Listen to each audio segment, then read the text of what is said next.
चांदनी चांद से होती है सितारों से नहीं, चांदनी चांद से होती है सितारों से नहीं, लड़कियां गंजों पे मरती हैं बालों पे नहीं। इन प्रोग्राम करण जो मकसद सिर्फ जेको आहे सो असांजे जेका माण्हुनि खे सुठी तफ़रीह ॾियणु आहे। जेके सभु फनकार ॾो विदुषन फनकार सुठा सुठा आर्टिस्ट हिते गॾु थिया आहिनि।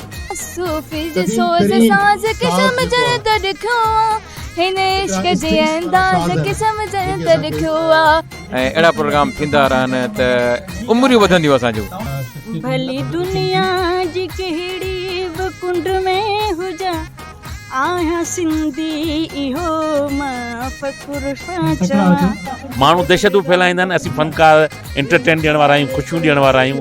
भले महबूब पमाणा करवां लगी थो प्यार जे काबिल। जंगल में असां मंगल कयोसीं ऐं ही कई आया ऐं हिननि जा लख कुर्ब